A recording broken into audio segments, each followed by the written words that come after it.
same color all the way through. Just watch. That's what the ladies like to do. I'm saying to you right now, just watch. We're going to drink that. It's going to be like, that's actually pretty good. No. It's not allowed. That's what we said last week. No, but this week it's seriously not allowed because I watched him make it. This has to be abominable. All right. We have a lot of things to talk about this week. All right, well then let's get started. Here we are. We've got the crickets chirping. They're out in force tonight around the Health Breakfast Studio in sunny Orlando, Florida. Crickets totally come out in the middle of the fucking day. The sun never goes down in Orlando, Florida, and anyone who's been there knows that. Yeah, okay. So, Kyle and I are double fisting some beverages tonight. I wish Ryan was double fisting some beverages tonight. You know what? I like to think that in spirit I am. It's a certain kind of fisting. I like to think that I am more of a man because I'm getting both of the fists inside me simultaneously. Yep.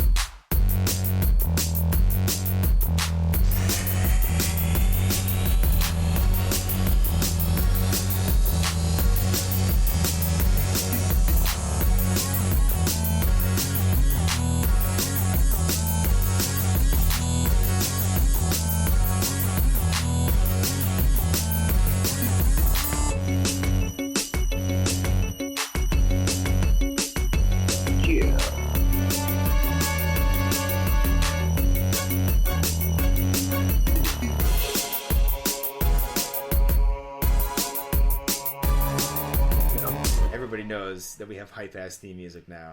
Yeah, you just forced it down everyone's throats. I just forced it right down their throats, and they will take it, and they will like it. Oh, man, they were listening to this at work. Suddenly it came blaring out of their headphones. I want to crack skulls with this. Our new hype-ass theme music, courtesy of M.Roosevelt, who we're going to be talking about at some length today on the program. We all listened to the album. We did. And we have some things to talk about with that. So...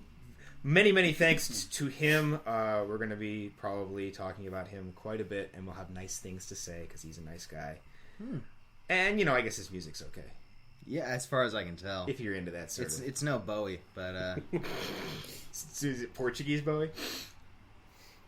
What? All right. So, Ryan... What? Kyle and I have a Miller Lite in one hand and Sam Oktoberfest in the other. Okay. As of recording, this is August 24th. I believe so. Yes. Yes. And the pumpkin beers and the harvest beers are already in the stores. And I bitched about this a couple weeks ago. It's just now starting to become acceptable. I think you got to wait till September. I was gonna try to hold out till Labor Day, but I was in the grocery store today and I wanted to buy some beer, and I just said, "Fuck it." Just get the harvest beers, and we'll get this over with. Congratulations, you're part of the problem. Ryan, you made a terrible Frankenstein in the kitchen. No, I didn't. Yeah, you super did. You did awful things. You asked me for some of the ingredients. We weren't planning on recording to this, so this all kind of got thrown together. The drinks got thrown together at the last minute. Yeah. And Ryan, you committed crimes against God and country here. Tell the class what you did. See, the weirdest thing is, though, is I thought we were going to record tomorrow. We all did. Yeah. This was still essentially going to be my drink. The idea was to mix as much beer as possible as the theme. No. Not what you're thinking. So it would be root beer, I think root beer, birch beer, maybe ginger beer, but then the glass is getting too big. And then mix together two different types of beer. I think I was thinking Heineken and something else cheap. I didn't have access to most of that. We do have two beers. I have a Miller Lite in there in some capacity, and the other one is a Samuel Adams Boston Lager mixed in roughly equal degrees. Why? I'm not a beer drinker. I'm terrified. That's not a good enough reason. I'm terrified by the grimaces on these motherfuckers' faces. That's not a good enough reason for what you've done. But I do want to make the point that like I said, I wasn't able to get all of my beer ingredients. So I do have root beer, but I had to substitute Red Bull for birch beer. What the fuck is wrong? I'm so tired. Oh, God. You know what? The original idea for this was that I was just going to make something for me, and fuck you. I don't care if you like it or not. Can I just say, we talked about this a little bit before we hit the record button. This is the week. This is the week where you do it. This is the week where you make something unpalatable. To stretch out the anticipation just a little longer, I do want to add an asterisk to that. Part 2 of last week's drink, and these two are already aware of it. Last week's drink was prune juice, ginger beer, lemon juice, and Hey, if you don't know what Gatorade. last week's drink was, go back and listen to the podcast. It was a good episode. Regardless, prune juice is the one to know about. Christ. And I warned you. Yes, you did. There's audio proof of me warning you that you were going to regret that. So here's what happened. I left our studios in Orlando, Florida, around 11, say, because we watched Raw afterwards. And I thought to myself, you know what? I'm going to get some McDonald's. Kyle had some fast food. You wanted a goddamn dirty burger. Kyle had come to the podcast with a dirty burger, and I had no dirty burger for me. So I was going to go get one, and then my body said, "No, dude, there's no time." Oh, well, then I'll just go straight home. No, dude, there's no time. What? T-minus 10. 10 what? Seconds? Minutes? Dude, there's no time. Yeah. I almost shit myself on the side of the road. You drank a lot of prune juice. I finished off most of that big... They don't sell it in cans. See, at least not where I am. I only warned you the first time. I should have continued to warn you that was going to be a problem. Well, we wanted to see what it was like without the Gatorade, and it was No, bad. I actually didn't ask this, but now I have to ask this. So side of the road evacuation? No. I did manage to make it home, but I broke every fucking speed limit from here to there. I mean, I've done that. I've done that on the way home from Denny's when we used to go to fucking Denny's after D&D. Well, you can't make But, it. It's just like, you coming back to Chips's house? No. I ate the fried cheese melt. I'm going to my grave. Oh man, I'm gonna have a pancake puppy-sized movement at the end of God. this. All right, so drink this. I would eat some fucking pancake puppies. Drink Shit. this bitch so we can get on to the wrestling rundown and get things. We got a lot to talk about today, and your horrible creations, I really want to just push under the rug. So I'm so tired of Just you. you with the power of editing. I left my hammer upstairs. What do you got? I mean, that's really not that bad. Fuck. Fucking Hang kill on. you. Well, no, we need to all try it. You're incorrect. That's got to be terrible. Hang on. Hang on. Unreliable narrator though. Do you mind if I stir it with my finger? I don't care. Okay, because I'm thinking maybe it didn't mix properly here. Let's try that again. That's what the ladies like. They love it. No, you tell me I'm wrong here. That actually tastes rather good. We'll murder you to death. No, it actually tastes rather good. You're really just going to taste Red Bull. I honestly taste mostly the root beer. Really? I taste no root beer. I taste mostly Red Bull. Like that. No, I win. With what we saw, that's not the worst. No, I win. No, you don't. Yes, That tastes like cough syrup. I mean, it does kind of. It No, it does does. kind All of. right, Well, I fine. mean, that's just the Red Bull. That tastes like cough syrup. Red Bull yeah. just kind of tastes like cough syrup. I do. That is an. I would not. That No, is the I first wouldn't thing drink you've that. made. If someone that made if someone me for handed that- it to me, I would hand it back. I do not want that. Let me say this though, just to tantalize our listeners. I came up with a drink this week that I was honestly too afraid to make. No, don't tell them. You make it next week. You make it next Do I have week. to make? I wanted to save it for a special occasion. Is You this make it next week for the guests? Well, we're gonna end up doing a double episode pretty soon. Oh, okay. And I can explain why later. But so maybe save it for that. Okay, you let me know. But I think that might be the drink that ruins me. Excellent. There is no way it can be at all good. John, let's talk about wrestling. Wow, Great. Sure. Okay, I am really excited for Lockdown, starring Dean Ambrose. Is that the movie? Yes, think the that's movie is called. very- Oh, you haven't looked into this? No. I do know that is the movie he was away filming. But Very, very briefly, Lockdown is about a cop who isn't a crooked cop, but all the other cops are crooked, and he ends up locked inside his precinct trying to survive. locked down. And is Dean Ambrose the cop? I think so. He's got to be one of the bad cops. Yeah, you'd think. He's probably the head of the bad. I'm essentially thinking it's Die Hard, but in a precinct. He's so not. less I don't think interesting. he's. I I mean, don't think just he's the head imagine- of the bad cop. He's got to be the loose cannon of the bad cops. Like The they're lunatic really fringe. free. Yeah. Well, you know what? All they got to do is just get him back in his shield gear, and it's just like, there you go. He's ready for the movie. Oh, there's Yeah. the root beer. So Dean Ambrose, after an excellent match with Seth Rollins, which He can did only have a be very described good as an match. excellent match. Yeah. And that curb stomp onto the cinder blocks. was just super hype. It was a double finish. Mm. Corporate Kane, better than real Kane, confirmed. Oh, Demon Kane ruins Honestly, you're everything. right. Like, especially with this most recent run they did with the Demon Kane, it was just the worst. Well, if they didn't have Maggle calling him the Demon Kane every 3 seconds, That it was- might have been better. That was his billing. Yeah. I mean, they bring back. I mean, they brought back fucking Chris Jericho as Y2J.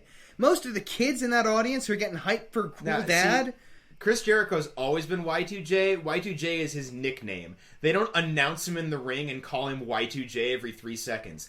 Demon Kane was always just Kane. Yeah, and then Corporate Kane happened, and now all of a sudden we have to differentiate between the two, and it can't just be Kane and Corporate Kane, apparently. It's got to be Demon Kane. Well, you don't want to confuse the poor grandmothers shopping for the Kane action figures come Christmas. That's got to be the best rationale I've ever heard for that. Yeah, honestly, like, I believe it. You wait. This winter's top gift. So, Kyle, you were the one who broke to us that Dean Ambrose was going away for a little while. Just like Frosty the Snowman. Anything else to say about that? Because Dean Ambrose is my favorite guy working right now. I know. I am disappointed we're not going to have him for the next few weeks. Like he adds something to the show that will be missed. You know what I mean? He's much more consistent than Bray Wyatt. Bray Wyatt I like, but he's a crapshoot as far as performance goes. Night to night, he can be just dead boring. Bray Wyatt is currently suffering from what I like to call, what I think I've talked about this before, is the Lovecraft problem. They're showing the monster too much. Yeah, and the monster's not doing anything. You've said it before, and I want to bring this up on the cast. Bray Wyatt needs to drag some motherfucker into the shadows again. That's what I think. I think someone needs to be added to the Wyatt family to give them legitimacy that, hey, look, someone can be turned by them. And the reason I don't think they want to do that is because they're even now distancing Bray from the rest of the family. One of my favorite Wyatt bits was when the Wyatt family dragged Dean Ambrose off into the crowd and he just didn't come back. Yep. And they never explained it. I thought that was the best. But, like, I don't know. I think they could take, a low-card face, a lower mid-card face, and bring him into the Wyatt family and see, like, all right, work heel for a few months, you know? Who do we have? Who the fuck do we have? God, I mean, you could put... Do we have mid-card faces that aren't divas? It's like, you could put Sheamus in there, I guess. I don't know. No, Sheamus wouldn't work. I can't think of anyone. You could do a Wyatt-like thing with Sheamus, but it would have to be old. It's like maybe... cult. I mean, maybe a guy... Like, the only mid-card faces I can think of are, like, Big E... Like, Kofi Kingston's... Basically, find a guy that's not doing anything I still super want them to reveal that Bo Dallas and Bray Wyatt are kayfabe brothers in addition to being real-life brothers, and they have some kind of meeting of the minds. They absorb Bo Dallas's mentality into the Wyatt family. I'm telling you right now, you will never never see a black wrestler in the Wyatt family. Oh, no. Yeah. The kind of like the black guy hillbilly's been done before. Yeah, like but, Dudley Boys, I don't think they're going to do it here. No, I don't. Probably I don't not. See it happening either. But and it's not unheard of. No, and it's not even necessarily that because the WWE is racist. Because I think that's entirely what it is. Really, we saw a very progressive WWE last week. Well, we'll talk about that in a second. But when you fair enough. When you have to have the conversation of, well, I don't think you're going to see a black guy here, that kind of automatically puts a pall of racism over the whole thing. Yeah, because if you have to think like that... It's like Capcom. It's Capcom racism. Which is still racism. But it's fundamental, not directed. But we are not guys to have an in-depth discussion about racism. That's for sure. Go check crack.com. Big Al talks racist. Oh, yeah. Cracked YouTube, Tumblr, you can find it if you want it. So speaking of black guys in the WWE, Mark Henry seems to be getting a push. Mark motherfucking Henry. I like Mark Henry. I have a point that I want to make about Mark Henry's push. 2 points. The smaller one being the one I already kind of brought up. Mark Henry is the person who unseated Rusev as undefeated. Yeah. Well, they didn't technically have a match. But he beat Rusev up. Okay, yeah. and that's significant. I was asking why wouldn't what's his name? Why wouldn't Jack Swagger? Why didn't he beat Rusev at SummerSlam? Because Jack Swagger is terrible. True, but why didn't America triumph over Russia? From a storytelling standpoint, why do you think they didn't have him beat Rusev? They're just metaphors. Because the real Americans can't turn completely face. You can't put them over as faces because they're not faces. But they're Yeah. No, you're continuing. right. They're continuing that storyline push. Rusev is not going to lose his position as the Russian metaphor anytime soon. No, I don't think that he will either. But I think that Mark Henry is a better foil for him as an American Superman than Jack Swagger is. That's true. And that actually, Jack Swagger's a douchebag, and he always has been. Yeah. really Actually, is. what I like that they've been doing with Jack Swagger was this past week on Raw and again on SmackDown. I didn't watch it, but I heard about it. And what happened was Bo Dallas came out and gave him a motivational speech about how he what was it? he let America down. Yeah, he basically how he let America down, and he can regain all that respect. All he has to do is leave, and I'm hoping they go somewhere with it, but I don't know if they will. So before we move on to comics on the internet, this is one thing that I want Kyle to say this because again, Kyle is the one that broke the news to us. Kayfabe, where is Dean Ambrose? We don't fucking know, bro. What happened to Dean Ambrose? Gone. No, but tell the story of what happened to Dean Ambrose, kayfabe. I mean, the whole kayfabe thing is WWE.com. They put up a little story that after being curb stomped into the cinder blocks, they took him backstage for medical attention. He refused medical help and went away, and now they don't know where he is. It's just the perfect Dean Ambrose. He's just gone. Excellent. All right. So comics on the internet, and we're kind of rushing through our normal segments because we have a lot of replay watch to do this week. And comics on the internet's a little light this week anyway. We don't have a whole lot to talk about comics on the internet this week. You had some questions you wanted to ask me about Hell to Breakfast, Ryan. Let me get that out of the way. Okay, but are you a comic on the internet? I am still for the time being. All right, I guess. The questions were really more in a general sense, just free-form back and forth, I think, between us. Honestly, just first, where do you get your primary inspiration from? And I'm going to actually break that down into 2 points.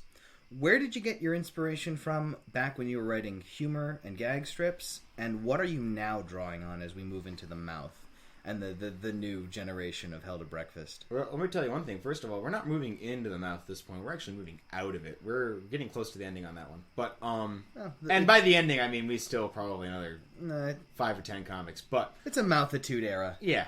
Back when I first started drawing comics, what was that called? They don't know. They don't know. You're right. Well, back when I first started drawing my own comics was Editor's Choice when I was I became the comics editor of the daily campus at UConn, and I had no experience drawing comics. I'd been writing them. I'd been writing a comic called Fruit Booch. The Fruit Booch. The Fruit Booch with Brendan Nicholas, who is another Connecticut-based comic artist. And we did that for the paper for a year, and then the spot opened up for the comics editor job at the paper, and I decided to apply for it, and I got it despite having very little experience. But it was just a lot of bravado and a lot of chutzpah and a lot of huevos. Yeah. But let's cut right to the chase. Casting couch.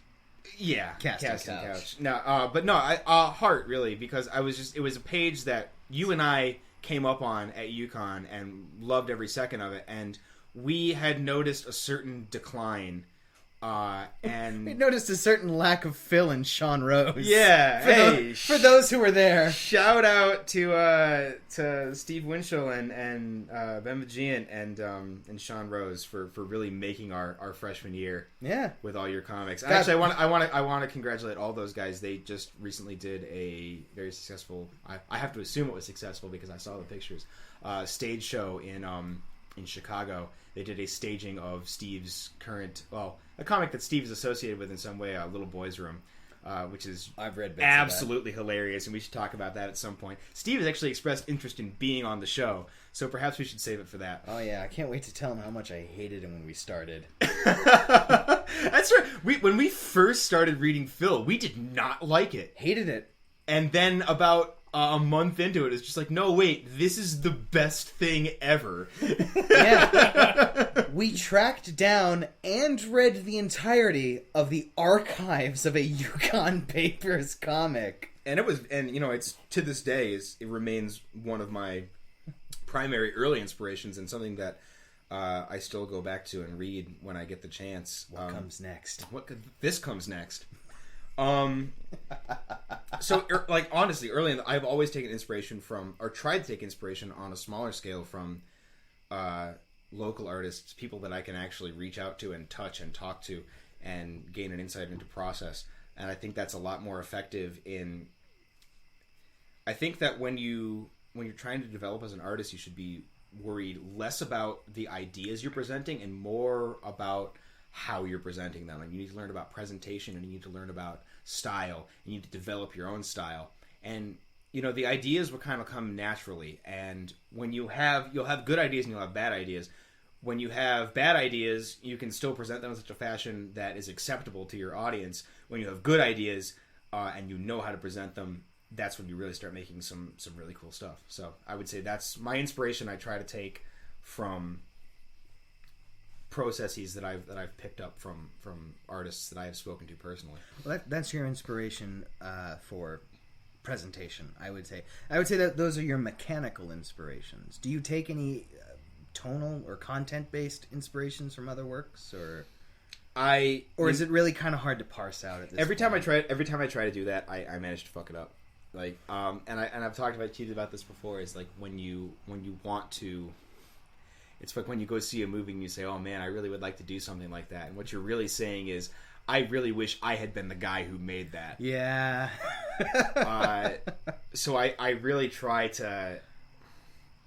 I try to absorb as much as I can from the things that I read and the things that I watch and the things I consume. But I try not to ever sit down one day and say, "Oh man, I would really like to do a Lord of the Rings kind of thing." Because what I'm really saying is, "Oh man, I just really wish that I had written Lord of the Rings," you know? Shots fired. Mm. That's when you end up with the stoner comic. Yeah. So I guess you then... Fuck off. Oh, who's the asshole? I'm the asshole. On silent, sir. Yeah, fans deserve better. Yeah, fuck that. I am not your dancing pony. I am a pony, and I will dance for you. So that actually answers my kind of secondary question already, which is, how do you take inspiration from something without just flat out ripping it off? And your answer is you can't. No, that's not my answer at all. You can certainly be inspired by something and think like, you know, if you watch The Road and think, "Oh, I want to do a wasteland kind of story," and there are certain structures that you can fit yourself into without directly ripping somebody off. Mm-hmm. But I think that the trap that you have to avoid is if you do look at something and you say to yourself, "Man, that's awful similar to this." Chances are you probably are going a little too close to maybe some of your source material. I think that artists tend to know their work better than their audiences, with the one exception of you tend to have blinders for your original ideas. You really want to believe your ideas are original, and so there can be you can be ripping something off and it'll be staring you in the face and you won't even realize it because you just so desperately want that to be an original idea. You may very well have gotten lost in the creative process. Exactly. Man, I loved Even Stevens. I don't even know what he's going on now. No, what the fuck is his name? Sam Witwicky. Yep. Shia LaBeouf. Yep, I remember. I don't even. We're not even gonna do him. We're not gonna talk about him at all because I'm cutting out this whole section. No, because that is something that does not deserve to be talked about. Okay. It's a rabbit hole. I really don't want to have it on the podcast. All right. So we were gonna talk. I don't know. You caught up on Brood Hollow? You guys all caught up on Brood Hollow? I think I'm caught up. I might be missing one strip. How many panels did the last strip you read have?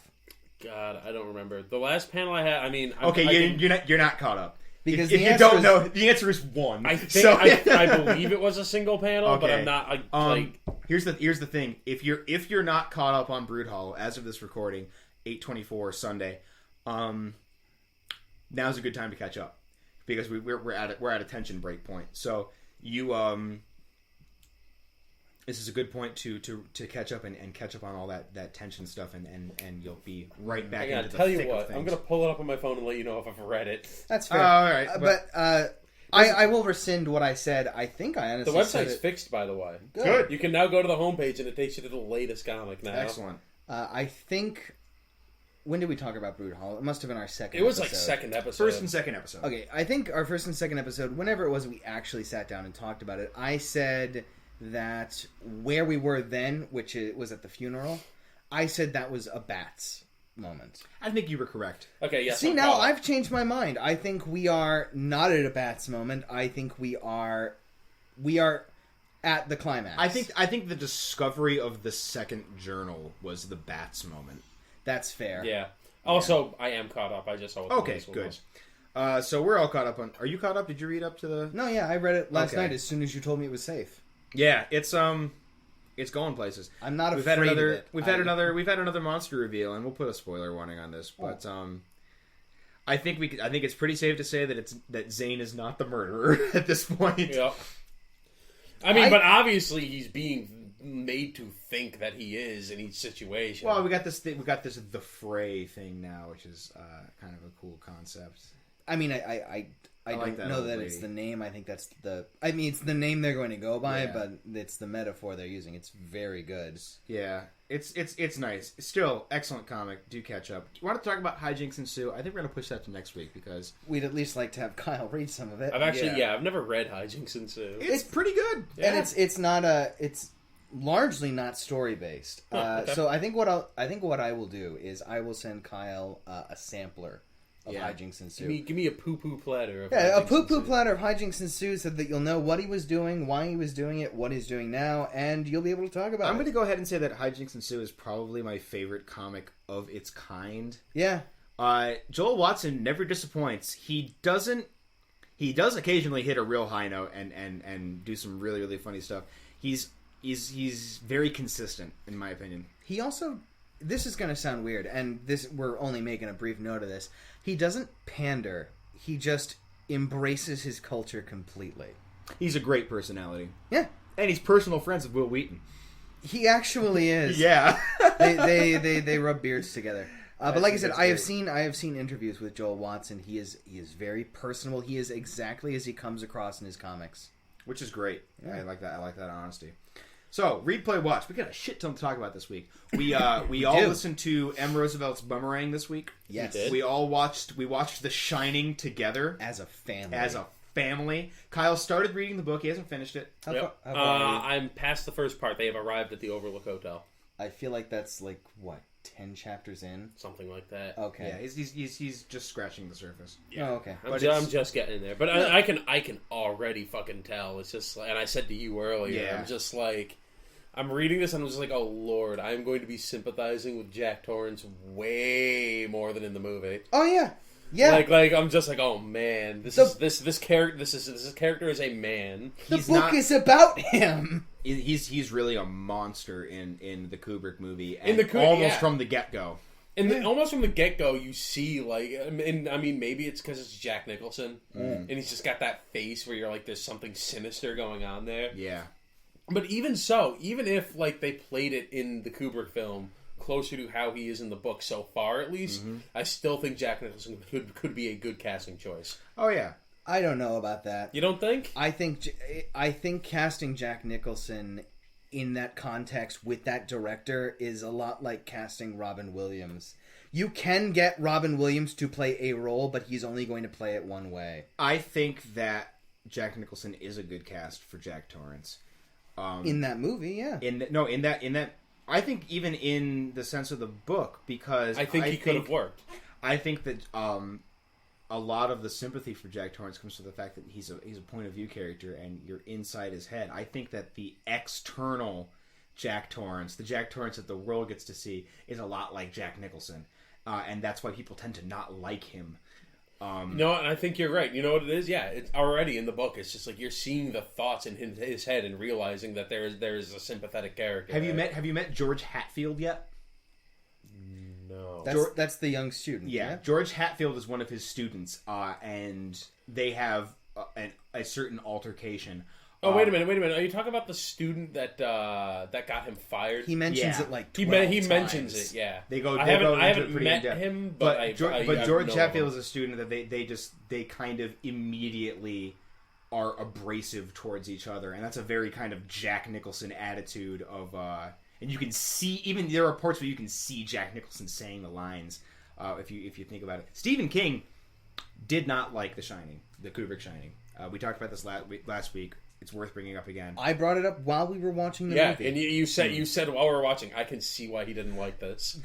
So here's the thing is, did we like the film?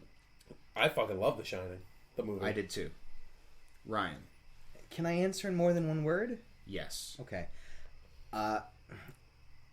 Jack Nicholson continually pulled me out of the movie. Mm-hmm. I will say that. And I will say this point blank, I preferred the book immensely to the film. This is the second Kubrick film I've watched because he did this is Clockwork not Orange, well, right? I will get to the preferences of the book over the movie in a minute. I want to know, first impressions, did you like the movie? It was okay. Okay. It was a solid 8 out of 10. That's not okay. No, you're right. That's 7, good. 7 out of 10. Okay, that's surprising. You do this to me all the time, though. Surprise you or just piss you off? No, you do this to me all the time where I give you things that are commonly held as being, top tier, grade A, excellent, and you don't dislike them, but you come back with, oh yeah, no, that was pretty good.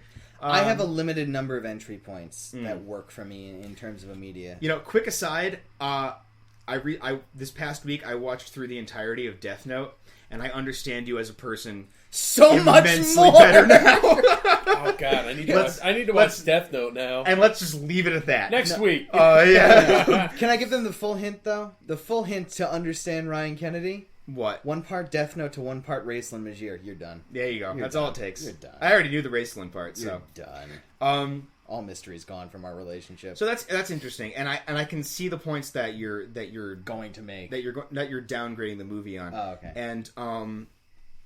And so let's just move right into horror films versus horror writing. Okay.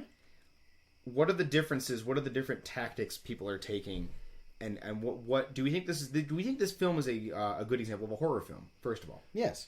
I don't know if I'd call it a horror film. I don't know. Would you? It's hard to say. When I think of horror film, I typically think slasher movie, and I guess that's just me. I'm not a huge fan of horror movies. Well, slasher movies slasher movies are their own genre. I suppose you're right. Subgenre. I think that this is one of the best horror movies. Really? Yes, I find this movie to be abjectly horrifying. I really do. That surprises me as well. Yeah, Sincerely. I am always primally frightened by this movie when I watch it. Really? That's fascinating. Yeah. Now, granted, I should be honest, and I think that says a lot towards the craft of making the movie, considering it was made in 1979, something like that. Yeah, scary the movies thing, were the made thing back is then. with The Shining, it's just like, and when I watch that movie, I'm watching that movie so much, just looking at it, it's just like, oh man, this camera shot's fucking awesome, like that sort of thing. Scary movies were made back then; they don't always hold up. When you finish reading Salem's Lot, we'll watch the Salem's Lot movie, and you'll see one that didn't hold up. Salem's Lot, my father used to say that Salem's Lot was the scariest movie he ever watched, and then we watched it again, and he was like, wow, I'm a little embarrassed by that now, I don't think I mentioned it. I did catch a couple of snippets of the miniseries. I just watched a quick compilation. The Shining miniseries. I intended to watch it for the cast. I didn't because it's terrible. It's the worst. You were right about the hedge animals. Yeah, they're stupid. They are stupid. It's not how I imagine them at all. It's just crappy CGI. Ooh, that's rough. It could be done better. I still hold those as scary. Nothing is worse than when you're watching some movie and it's just like they made something CGI that just takes you so far out of it, and it just looks. That is the Shining miniseries all over. It was done with the Sci-Fi Channel, and it's just there is so the budget wasn't there. The budget wasn't there, and even if the budget was there, they tried to do so much, and they did do some stuff with practical makeup, but it looked silly. And they did so much with CGI that was just terrible. But to get back to the topic at hand, which is, like, as you said, the Kubrick Shining movie. No, more specifically, horror writing versus horror films. let's lay it out on the table. Horror films have just about every advantage. Yeah, as they far have as, advantages over As most. far as I'm concerned, they have every advantage. They have the advantage of visual perspective. They have the advantage of both auditory, absence of audio, which is something I brought up when we were watching. When Jack Nicholson is talking is almost less scary than when he isn't talking. And Jack Nicholson sitting at the desk not talking is always going to have more impact than reading "There was a pause." Well, yeah, you were talking about the scene when she interrupted his typing. Yes. That's the thing that's a great scene. That's the thing that No Country for Old Men also took. I own that. Haven't watched it yet. There was practically no soundtrack to that movie, and it is one of the most suspenseful movies you will ever see. And it's just the silence and the waiting. One of the things... You know what that reminds me of? If I could just cut you off super quick. Another movie that did that, the opening scene from Inglourious Bastards. You remember that? Yeah. You are on the edge of your goddamn seat that entire scene. That's a great scene. And there is no soundtrack. It is entirely dialogue. I brought this up when we were watching The Shining. And I find it to be one of the most disconcerting scenes in the movie. And it's when Danny is riding his big wheel around the hotel the first time. And it's the part where he's riding on the hardwood floors, hardwood to the carpet. And I was like talking, I'm like, that is the soundtrack for this scene. It's the dun, dun, Yep. I was like, oh god, that just it's unsettling. Great song. It's that whole movie is just very unsettling, and that's to me what really good horror is getting you in that. It's not getting your adrenaline going and hitting you with the jump scares and making you cringe at the blood and guts. It's keeping you tense, staring at the screen, the entire movie. And I think that's what the Kubrick Shining does, and that's why I love it so much. I mean, I will say this. The Kubrick Shining film did have a sequence that legitimately scared me, whereas the Shining novel had none. And that sequence is when Jack goes into room 237. That is a weird fucking scene. Yeah. And maybe that's a window into the way my mind works. If someone wanted to accuse me of having a lack of imagination when it comes to this kind of thing, an unwillingness to do the movie's work for it, then I would probably agree with them. Because I don't find the tricycle sequence all that scary. I don't feel the oppressive sense of tension building. When in the sequence with room 237, there is that woman there. That is an immediate focal point for your tension. Otherwise, it's kind of diffuse. It doesn't really have anything. It doesn't have anything for me to focus on. It doesn't keep me glued to the screen because there's nothing to glue me. I can see where you're coming from. Whereas with the book, I am glued to it. I'm just not afraid. I'm glued to it because I'm loving the writing. I'm loving Jack's inner monologue. I'm loving the extended flashback sequences. Yeah, I'm reading it. I'm already loving the way that he's writing it. That's probably why I downgrade the Kubrick film so sharply, is because I think they butcher the character of Jack Torrance. There's very little there of the character that I loved, and Jack Torrance is the reason I love The Shining. There are the one thing that I love about Jack Torrance in the novel that didn't make it into the film are the subtleties of his alcoholism.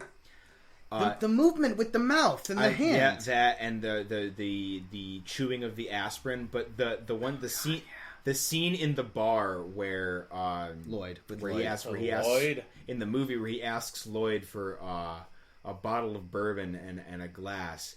And he asks for like 20 glasses. In In the book, he asks Lloyd to make him 20 martinis and line them up on the bar. Martians? Yeah, Martians. You line them up, I'll knock them down. That's what that line refers to. And that line is in the movie, which is kind of strange. But whatever. Man, there's so many sequences in that film where I think I turned to you guys and said, just imagining Kubrick like, Mr. Kubrick, if we put this scene in the movie without any context whatsoever, Mr. King's going to be mad. Do it! We're going to talk about I also loved all the scenes with Wendy running away from the camera. It's like Kubrick's behind that camera. Yeah. So we're going to talk about this again when Kyle's finished the book so we can discuss the ending. The ending of the book is so much better in every single way. Can we at least talk about this? The ending of the film is a letdown, and I want to get Kyle's before and after picture on this. Okay. What do you think of the ending of the movie? I think it's fine. I don't dislike it. I kind of like the ending of the movie, but Really? Yeah. I mean, from where they're coming from, where it's just like, you know, in the movie, I don't know how it is in the book yet, but it's like in the movie, it's just like that hotel's evil, bro. And it's like, it's just like, you know, in the hotel has taken him in just as it did people before as part of itself. I will say that the and it's just like I'm fine with that. You know, it's a fine ending. The ending of the book is considerably different. Yes. Yep. In the movie, there is no redemption for Jack Torrance whatsoever. Right. He lived and died a monster. Yes. Yep. That's not even what bothers me. What bothers me is not even a question of his redemption. There is a final, to my mind, there is a final moment of poignant character development where it's the icing on top. It's the final nail in the coffin that is given to Jack, and you'll get to it. And I'll bet our listeners know what I'm talking about in terms if they've read the book at least. Jack has a revelation about his place in this world he's stumbled into, and it's one of my favorite parts of the ending of the book. I don't want you to ruin too much for Kyle because I really do want to get his raw reaction. So the last word that I'll say on this is I did not go into this movie trying to dislike it. I went into this movie assuming it was going to be very good. My honest reaction upon seeing the end of the film was to turn to, I think, Albetsky and say, "Oh, what, is it over?" I'm going to go ahead and say that you go into everything in life intending to disapprove of it, even when you say you don't. Like, that's kind of your default standpoint, is you just don't like things. Well, I refuse to say, "Oh, Kubrick made it, then he shits gold bricks." I don't really know the man. He does not always shit gold bricks, but this is a gold brick though of shitting. No, I found the ending. Now, you've seen this in Full Metal Jacket from him, right? That's not Kubrick, is it? Full Metal Jacket? Full Metal Jacket. Yeah.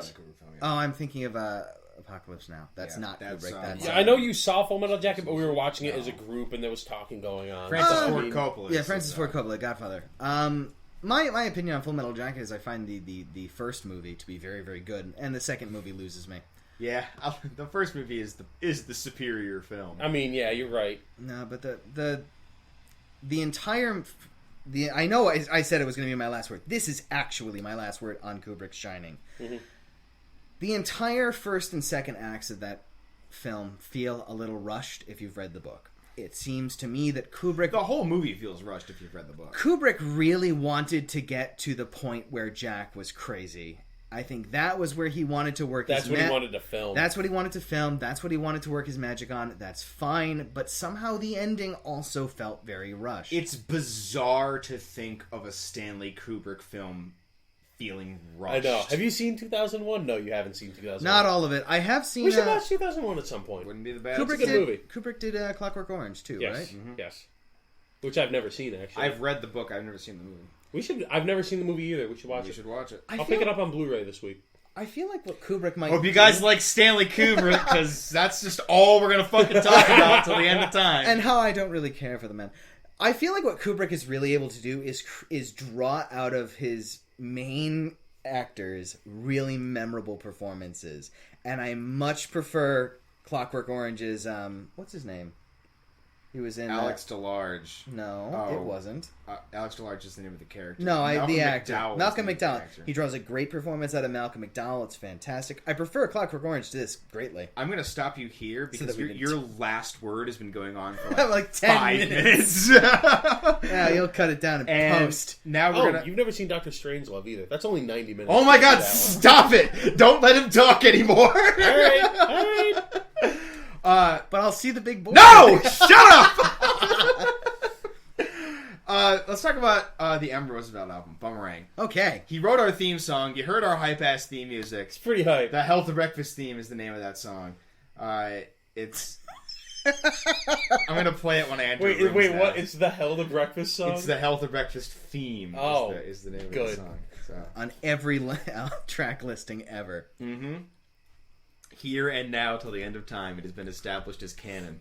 It might not even have even been that before, but that's what it's called now. I'm actually going to delete it off your computer before I leave. This podcast is canon. This podcast is canon. No, it's funny when he was I was talking to him about maybe licensing a track from one of his albums to work as our theme music because I wanted to get something out of him, and we had a brief back and forth about it, but we eventually decided to go with a new track. And he was asking me, like, you do this podcast with other guys. Do you want to talk to them about it or anything? And I said, I do all the production work, and it's my damn podcast and my damn website. I'm gonna make some executive decisions right here, right now, boy. So it's not like I know shit all about music to start with. Put in a snare drum. Well, that's my feedback. There you go. Obviously we love the theme music. We were playing it before and grooving to it. We're having a good time. Listen to it at work. I did listen to it at home. The Boomerang album. Yes. This is an older record of his, and I think maybe it's 2013. No, it's older than that. Is it 2012? Maybe. Yeah, because I remember when you were Has working. It really been that long? Yeah, you were. I think it's March 2012. I think if it's 2013, it's like January 2013. I did do the album art for this. And it was a process. It was an interesting process. And I remember you working on that. Yeah. I mean, I'd like to say my honest word about the album art, and I know you and I discussed it while you were working on it when you were getting the feedback from Mike. I think I know what the album is supposed to be. It's like going through goggles, right? Mm-hmm, mm-hmm. They look like rainbow swords. They look like katana. Ha! And they have always looked like katana. I agree. They do look like rainbow katana. It was. I was using Photoshop back then, and that was like a plebeian. No, that was I actually did not do any pencil or ink work for that. It was entirely done digital with a mouse, not even digital like I do now with the pen. If I did it again today, it would look a lot different, I'm sure. If you did it again today, you'd draw super fucking good with your Cintiq. I would draw super fucking good with my Cintiq. I don't have a Cintiq. Somebody buy me a Cintiq. Who are you talking to? I don't know. Santa Claus? Just somebody be my sugar daddy. I think I would if I got the chance to do that album artwork over again, it would look different. Mike was very specific about his He was needs. very specific about what he wanted. Should we refer to him as M.Roosevelt? Can I refer to him going as Mike? I'm going to refer to him as M.Roosevelt right now. Okay.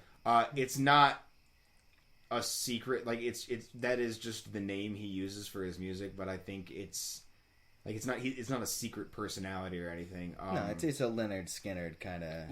No, not at all, because that was a band, not a man. Yeah, but then they died in a plane crash. Yes, they did. Most of them. The good ones. So mroosevelt.bandcamp.com is the website. Mm-hmm. Boomerang is the album we're talking about. Did you guys like it? Initial impressions. I liked it quite a bit. I listened to it while I was at work this past Friday. Now, Ryan, did you listen to it recently, or are you going off old recollections?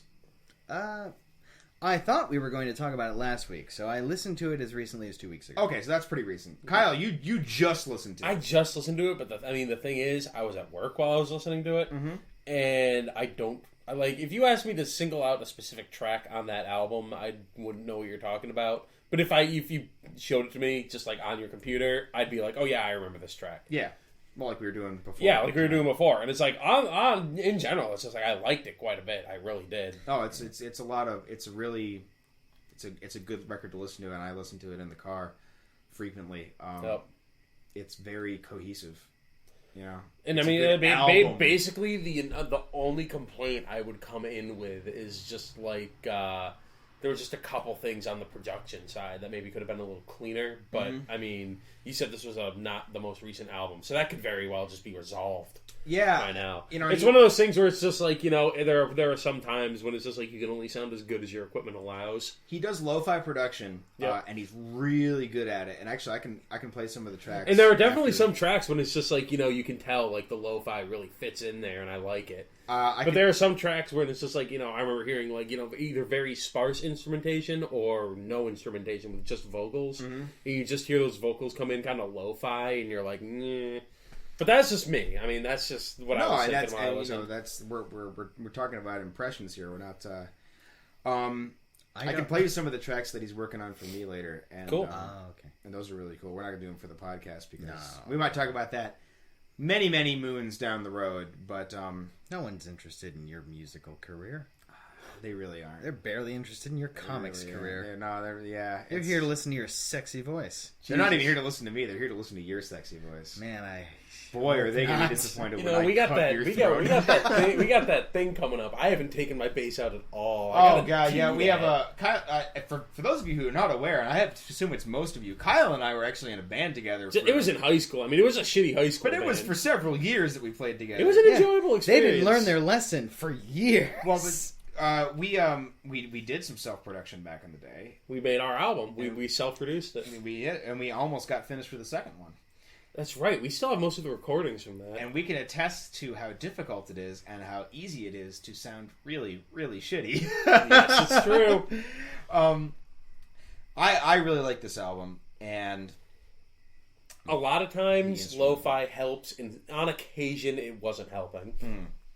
Like, for the general tone of the album, you're going for lo-fi production. That's great, and I dug that.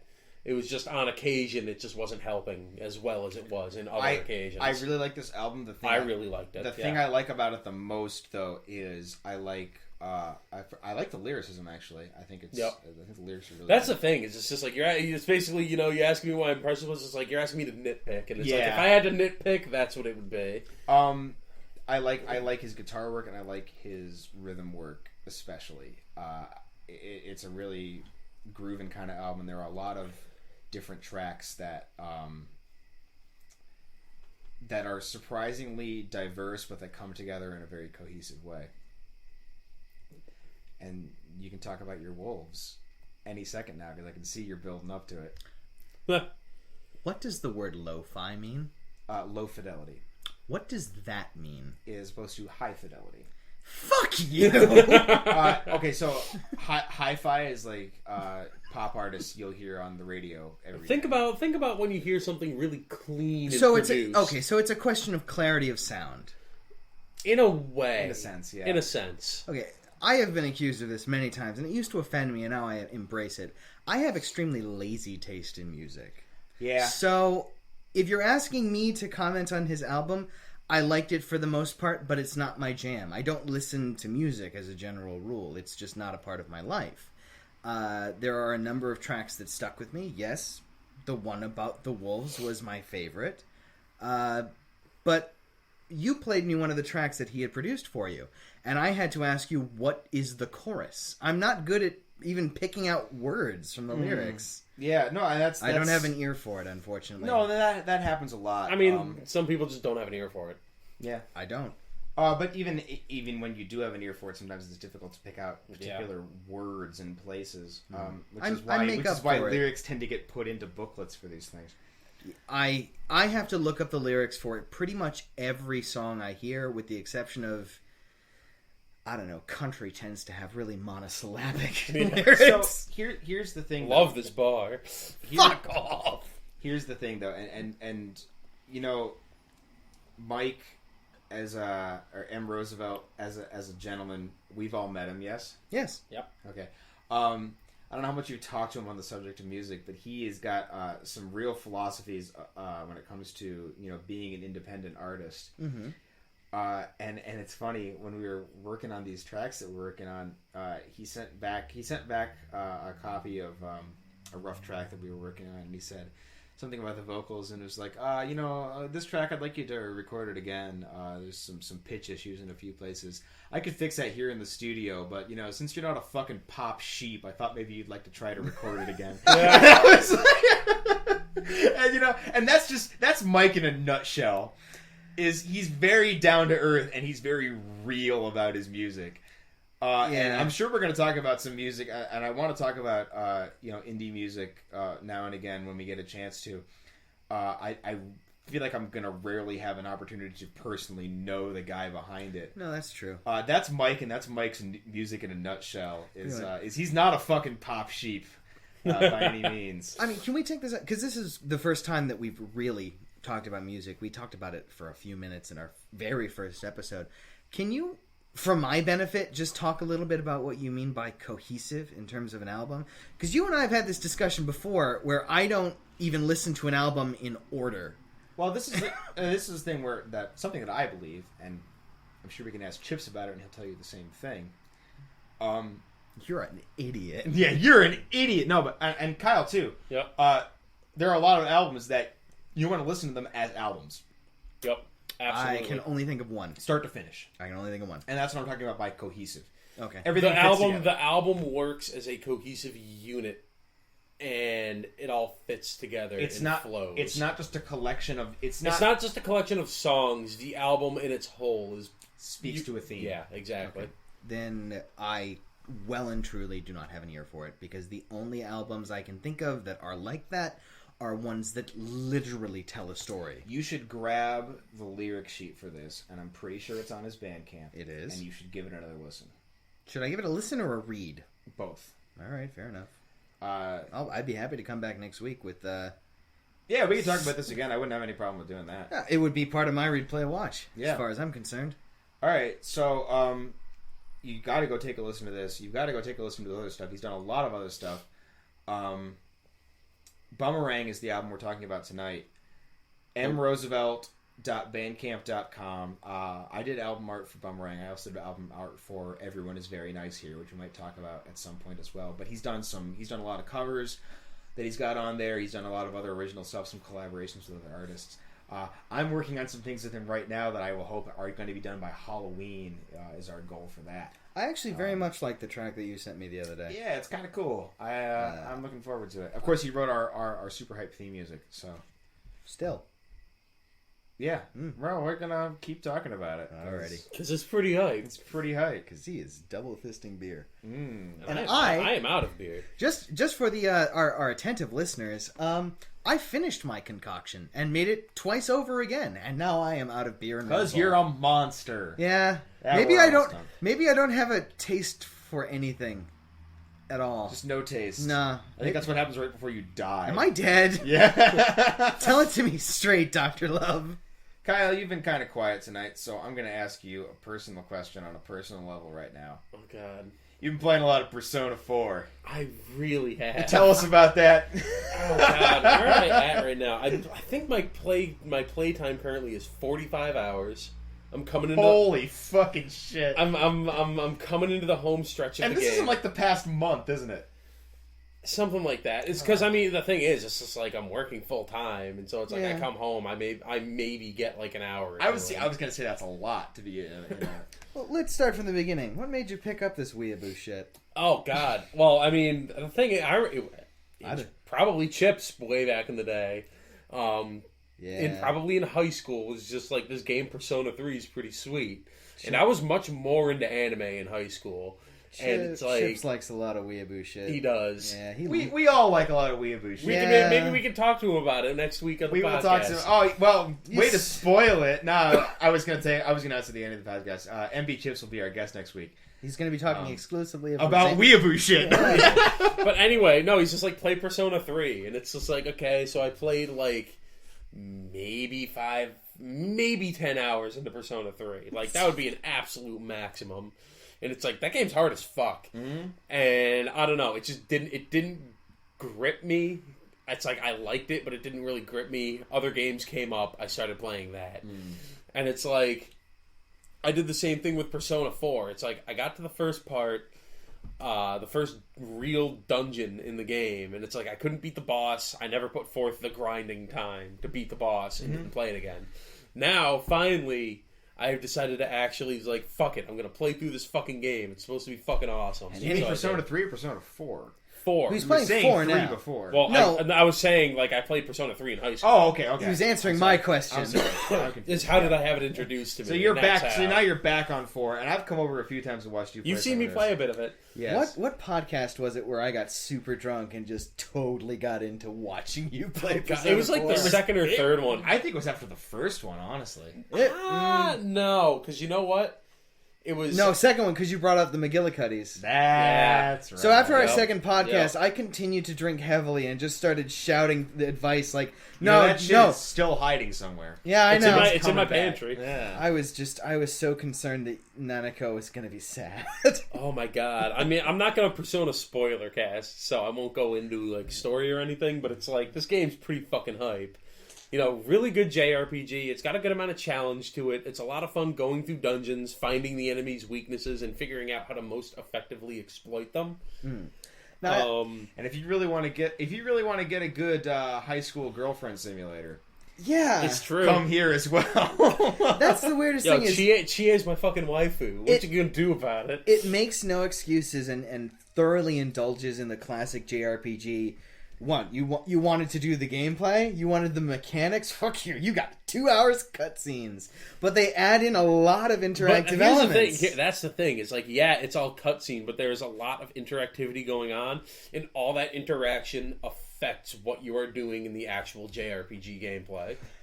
I think I mentioned to you last week that I had tried to play The Last Remnant. Yes. And I got about 5 hours. For those who don't know, Last Remnant was a 2012 attempt by Square Enix to recapture lightning in a bottle, but they forgot that they didn't have a bottle, and it was a clear fucking day. And Lightning's a shitty character. Yeah, Lightning is a shitty character. Not literal lightning. But or rather, literal lightning as opposed to stupid stripper lightning. But I truly do not want to talk about Last Remnant. I will just say this. You control, like, platoons of characters and still feel like you have absolutely no input into that game whatsoever. All right, but let me tell you something. And when I was playing this weekend, I binged this weekend. Like, I spent most of my Saturday playing Persona 4. Yeah, I know. It woke me up. I know, but it was like, what time was it? It was the time when I was sleeping the deep sleep. You became #1 honor student. Don't take out the picture again. No, I wasn't going to take out the picture. I was going to see what time I sent him this goddamn text If message. it wasn't like 12:30, it was damn well close. He scored the highest score on the exam. It was the shit was important. You know what? I sent you the first text message at 11:15 in the morning. And I responded to that blearily. With nothing. And then I sent you another one at 12:30. And it's just like, that's not too early. Oh, the deep sleep. Round about noon time. But anyway. That's deep sleep time if you were up till 4. But it's like... playing Dark Souls. Spoilers. But it's like, how fucking anime is this game? Let me tell you. Oh. It's just like, I thought this game couldn't get any more goddamn anime. But then High School Culture Festival happened. You want to know what my class did? You want to know what the class 2 of Yasugami High School did? I'm hoping it was like an onsen or a Miku shrine theme. I don't know what an onsen is. All right, good. Then you're safe. What's an onsen? No, you stay pure. You stay safe. What they decided to do was a group date cafe. Fuck off. Oh god, I used to know the word for that too. You told it to me. Yeah, I don't know it anymore. Those brain cells killed themselves. They committed seppuku. What I gotta say about Persona 4... Dokkan. Dean Ambrose is kanji. Oh, kanji's Dean Ambrose. Yeah, absolutely. That's just what is happening right there. I love how it's not Dean Ambrose's kanji. The kanji is Dean Ambrose. Like 6 years before that character existed. Yeah. It's a Gokhan. They're back. Those brain cells. That's what. It's a Gokhan. That's what it is. That's what that word is. So yeah, they had a blind date cafe that no one showed up. Oh, well, that's probably for the best. So Brian, what? Dark Souls. Fuck. When we shut this podcast off tonight, we're going to go play some Dark Souls. Yeah, I don't have my computer with me, so unfortunately I will not be Let's playing. keep it brief, because we're going to wrap up here. Alright, that's fair. I recently got a new computer. Our listeners are aware of that. This new computer, surprise, surprise, actually can run Dark Souls in... Which one? 1 or 2? 1. In the barest possible frame. But it runs it, and it runs it, consistently. Playably. Exactly, it runs it playably. Since then, I have averaged about 9 hours a day of Dark Souls time. Jesus. Don't let your boss listen to the podcast, because he'll kill you. Yeah, I'm sure. No, the hours work out that I could just start playing from the moment I sign off till 2 in the morning without any break whatsoever. Who needs sleep? I don't, apparently, except I so Except at do. 12 o'clock in the morning. Yeah. I need sleep after I'm done with Dark Souls. But it is... You said it to me that it's Dark Souls. I'm more of a mark for Dark Souls. You're a super Dark Souls mark.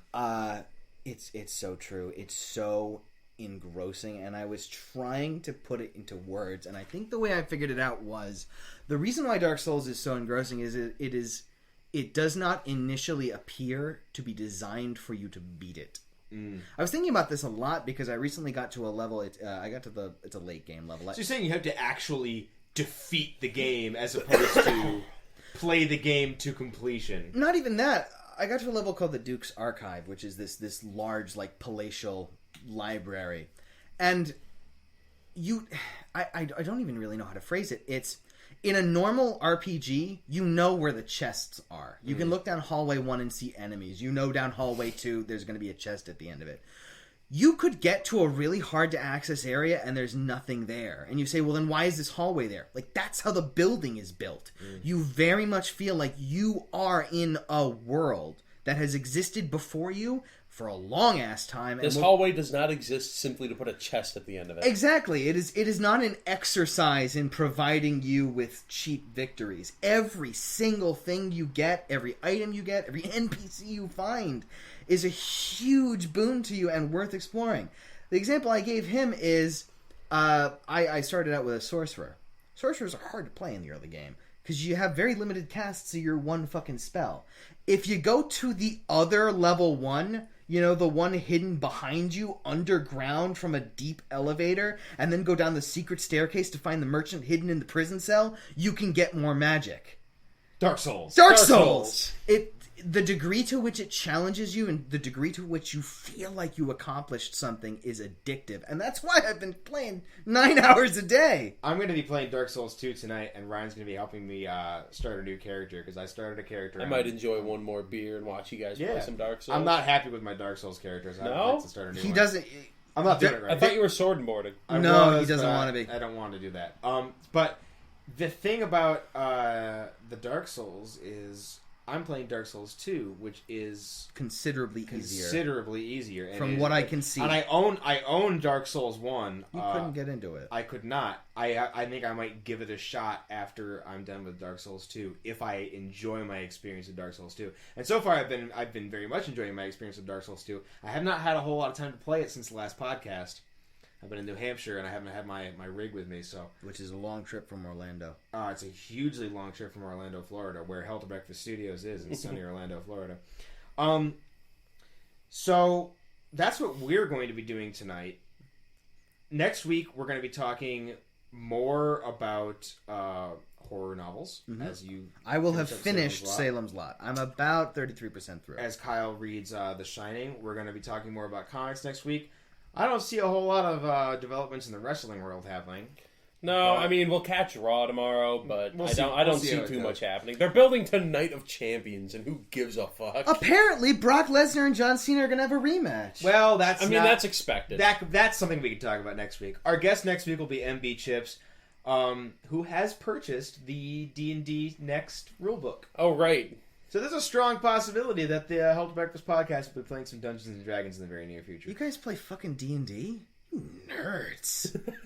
I don't do that. I don't have a hammer, but I'm going to hit you with this bottle. Yeah, I deserve it. Yeah, I know. For this and other things. All right. And with that, signing off for the Hell to Breakfast podcast, I'm Brendan. I'm Ryan. I'm Kyle. We'll see you next week. If we don't die first. Let's drink some more beer. Yeah.